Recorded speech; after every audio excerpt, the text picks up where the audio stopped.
क्यों आया हूँ? किसी गुंडागर्दी को खत्म करनी है, बस बेन बात ये हाँ? मिटानी है। हाँ मिटानी है। कोटली चुराए हाथ खड़ा करो। बताओ सही में गुंडागर्दी है?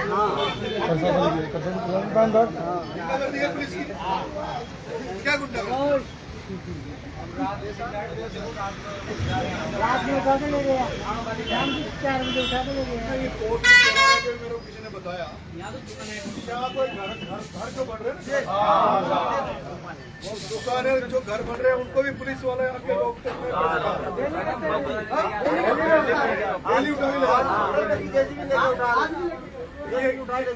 ये काम थानेदार का थोड़ी है।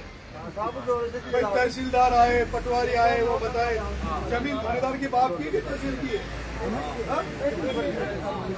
थानेदार की बाप की जमीन थानेदार को आता है, तुम जवाब क्यों नहीं देते?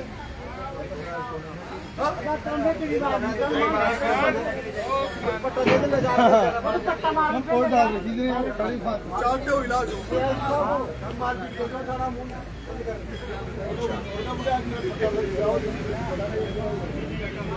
अभी मैं कार्यक्रम में गया था बाहर जो सवाई माधोपुर, तो मेरे एक संज्ञान में एक मामला आया अपने रघुनाथपुरा गांव में। हाँ सही है साहब, सही है वो भी। वहाँ रघुनाथपुरा गांव में ये आपका शॉप का थानेदार जो काम तो करता दलाली का और बनराज सिंघम, तो सिंघम बनने के लिए तो ईमानदारी चाहिए। ईमानदार चाहिए सर। लेकिन ये खाकी वर्दी में गुंडे हैं, खाकी वर्दी में डकैत बैठे हैं। शॉप का सीआई वो वर्मा जो भी है, अभी नया लगा ना, विनोद। पहले भी ये 2-3 साल लाइन में रहा बताया।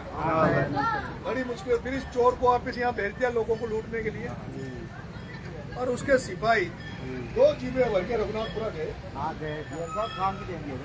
एक परिवार में घर में घुस के बिना वारंट के, बिना किसी कारण के, अगर कारण होता तो उनको थाने में रखते, बिना उसके घुस के और पूरे घर वालों के साथ और आदमी के साथ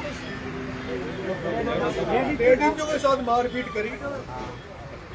एक 7 साल का बच्चा जिसके पेट में, एक बहन जिसके 7 साल का बच्चा पेट में हो, 7 महीने का ये धोनी है, धोनी है सब। भूल लो आप, ये आपके सामने आपके माता जी जो मेरा भी रोने लगी, कह रही थी कि साहब न्याय नहीं मिला, थानेदार का इलाज नहीं हुआ तो मैं आत्महत्या करूंगी, थाने के सामने मरूंगी। मैंने कहा भाई मैं यहाँ से चुनाव लड़ाऊं और मेरे रहते हुए मेरे इलाके में अगर ऐसी गुंडागर्दी हुई और होती रहेगी तो फिर मेरा चुनाव का मतलब नहीं है। और मैंने तय किया है कि 30 तारीख क्या 30 तारीख को इस थाने का और थानेदार का और थाने में बैठे गुंडों का इलाज करने के लिए अपन यही ये घेराव करेंगे थाने का शॉप का, तो उसकी सभा यहाँ करेंगे कोटली चौराहे। ठीक है कोटली की तैयार है सब लोग?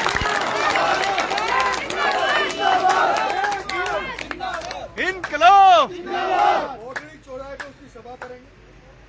और मैं इसलिए अभी यहाँ आया हूँ अचानक से कि मैं वो देखना चाहता हूँ सभा कौन सी जगह करें। इसके बाद अपन पूछ करेंगे थाने पर शॉप और थाने का घेराव करके बैठेंगे। ठीक है तो आप सबको 30 तारीख को आना है, ठीक है सर, जरूर। लेकिन 30 तारीख को आओ तो अब इस व्यवस्था के साथ आना कि हो सकता है अपन को रात भर भी थाने पे बैठना पड़े, ठीक है बैठ जाऊँ। क्योंकि अभी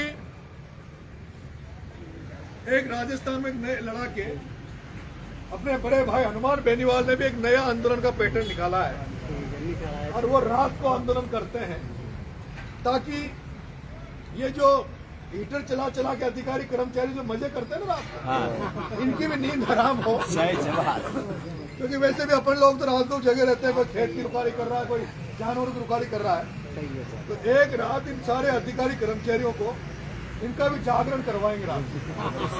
हाँ? ठीक रहेगा ना? पूरे टोंक जिले के अधिकारी, क्या टोंक जिले के अधिकारियों को यही बताएंगे।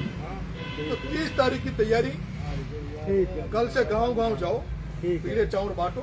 ठीक है। और ये आंदोलन, हाँ, क्योंकि समझौता के बाद, चुनाव के बाद आपको पता है ठीक है। और मौका बीच में मिला नहीं। सही। ये पहला आंदोलन है इस ट्रेड यूनियन।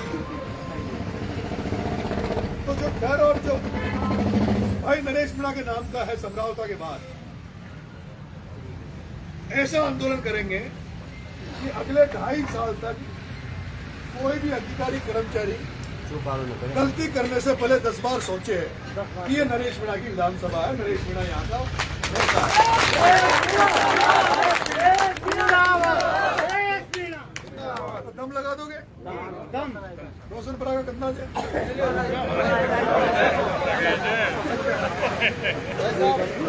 और देवनी का, जो देवनी का कैसे गाँव के आसपास सेंद्री का पूरा गाँव आओगे और उनके गाँव।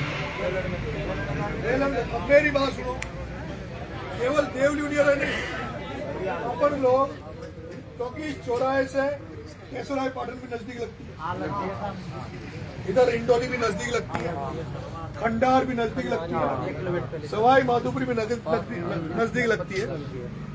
तो ये अभी 2-3 चुनाव लड़े, मैं भी ढूंढ रहा हूँ कि अभी बहुत दिन हो गए आंदोलन किए, कोई तड़का लगाए।